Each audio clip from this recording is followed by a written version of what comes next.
Today we are checking out the sleek Swiss tilting high-speed trains, connecting Geneva with Zurich in just 2 hours and 40 minutes. We'll pass through some great Swiss scenery on our way towards Zurich. Let's go!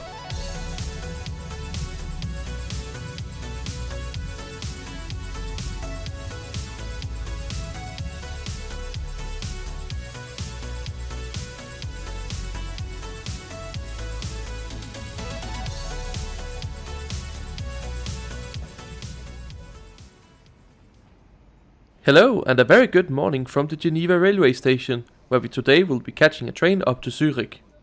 Even in the early morning hours, the train station here in Geneva is still very well connected to the rest of the public transport network. Right, let's sit inside and find our train. The station here opened all the way back in 1858, and today is one of the most important stations on the Swiss railway network. You'll find trains from here to all over Switzerland as well as France, including Paris and Lyon. If you haven't already got a ticket, you will find the ticket machines over here. There's plenty of them. But you should really only use these as a last resort. Single and return tickets in Switzerland are really expensive. For instance, a return from here in Geneva up to Zurich will set you back 176 Swiss francs. That's basically as much as a Switzerland only Interrail pass, which is valid for 3 days with unlimited travel across Switzerland. Or you could get a Save a Day pass, which gives unlimited travel for just 1 day. Right, before we go and find our train, let me show you some more of the station facilities. There's a ticket office,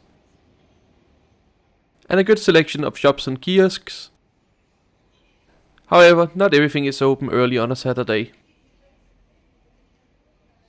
The Swiss rail system is very easy to navigate, as most transit runs on fixed lines all day.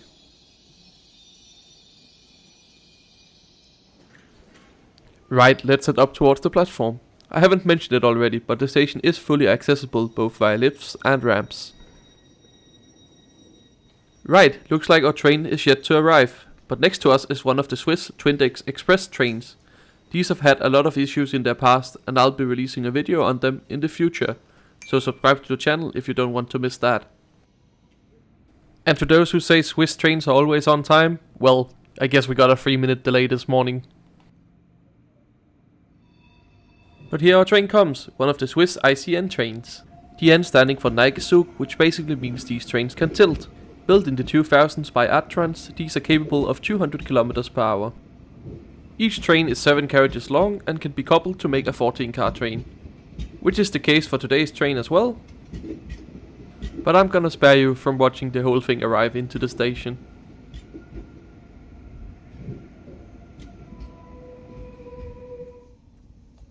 Right, let's get on board. Seat reservations are not very common on Swiss trains, so I just decided to go towards the back today. You may wonder what the white paper and yellow stickers on the window indicate. These are basically reservations for large groups and will be put on by the depot and remain on during the day, so you can see when these seats are reserved. It's actually a bit surprising to me that these relatively new trains don't have electronic seat reservation screens. But I guess it's just cheaper to do it this way, the few times it's needed. Right, I decided to go for a seat all the way at the furthest end of the train. I decided for this solo seat, but I have the entire carriage to myself, at least here on departure from Geneva.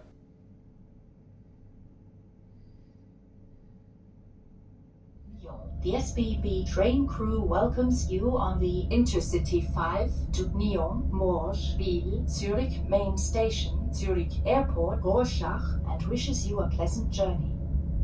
Next stop, Nyon. And now that we are on our way towards Zurich, let me show you the rest of today's route. We are on board SBB Intercity line number 5. The train has come from Geneva Airport and then made stops at Geneva, Nyon, Morges, Yverdon-les-Bains, Neuchâtel, Biel, Solothurn, Olten, Aarau, before arriving into Zurich Hauptbahnhof. The train terminated in Zurich due to track works, but would normally continue on to Rorschach. This service covers a distance of 277 km in 2 hours and 56 minutes, giving the train an average speed of 94 km per hour. Right, let's go and explore the train before the sun rises. As you can see, the seating layout is mostly in 2+2 seating in bays of 4. with a bit of airline style layout at the end of each carriage. Right, on to the next carriage. The train really isn't busy this Saturday morning. Anyway, we've already seen standard class like this, so let's just skip a bit ahead. Oh, and I forgot to mention, there's also luggage space at the end of each carriage. Onwards to the next carriage, which is actually first class. A bit unusual for units like this to have first class in the middle, as opposed to having them at the front, which I find is most common.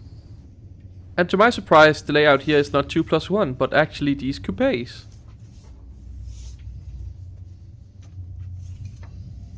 In addition to the first class seating, this carriage is also home to the onboard restaurant. Here you could get a nice breakfast or a cup of coffee, but I skipped it, because like the Swiss rail fares, this is very expensive.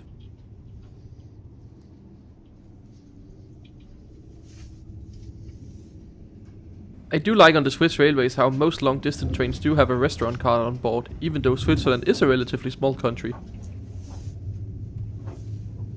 Right, here's the next first class section. This one is more traditional in a 2+1 layout. Looks fairly nice. Especially the addition of full-size tables should make working a lot easier here compared to standard class. Further up in the train there are some 4-person coupes in first class. These look really nice as well.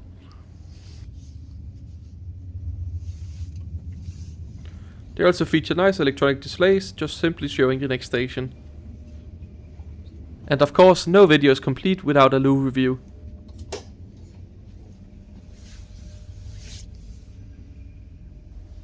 Nice intuitive simple locking mechanism. The toilet is looking clean. It was stuck with toilet paper. And for a second I thought the water didn't work, but it turns out you just have to push a button up above. All in all, this is very good. There's also a hand dryer as well as being fully stocked with soap. So good job SBB. And now there's only one thing left to do. It's time for the seat review. Up above you will find space for your luggage. They can take carry-on size trolleys. And for the seats themselves, there's removable armrests. It's a bit hard but very sturdy. The seats are comfortable and supportive, but could maybe use a better headrest. Slightly inconveniently located is the power points, next to the seat numbering and coat hook. Under the small table you will find 2 bins, as well as in the play zone area, this will be covered by some kind of game. Nice job SBB, I like these trains. As we pass by Lake Neuchâtel, the sun slowly started to rise. The southern portion of the line here around the lakes, you really get to see the tilting in action. The train leans into the curves using tilting technology to allow the train to pass through the curvy parts of the network at higher speeds. This can help reduce journey times on older parts of the network, as trains can use legacy infrastructure but at higher speeds. And with that, I think it's time to kick back, relax and enjoy the ride up towards Zurich.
And now we are approaching Zurich Hauptbahnhof. I have to say I really like these trains. The seats might not quite be what you find on other intercity trains, but it's still perfectly acceptable for the relatively short journeys they do here in Switzerland. The trains are fast, reliable and comfortable, and that's all I need for a journey like this. I already touched on fares and tickets earlier in the video, and my recommendation is that either get an Interrail pass if you don't live in Switzerland, or book a Save a Day pass in advance. The only real reason not to get a pass is if you only plan to make 1 or 2 very short journeys. And if you're in Switzerland, you're gonna want to make trips on public transport. It's so good here, and some of the railways are incredibly scenic. If you want to follow my travels in real time, you should go ahead and follow me on Twitter. I post live there when I'm out traveling.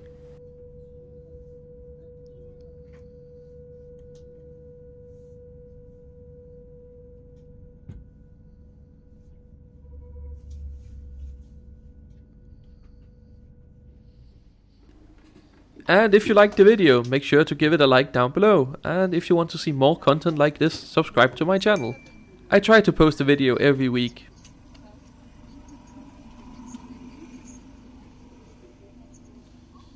Thanks for watching.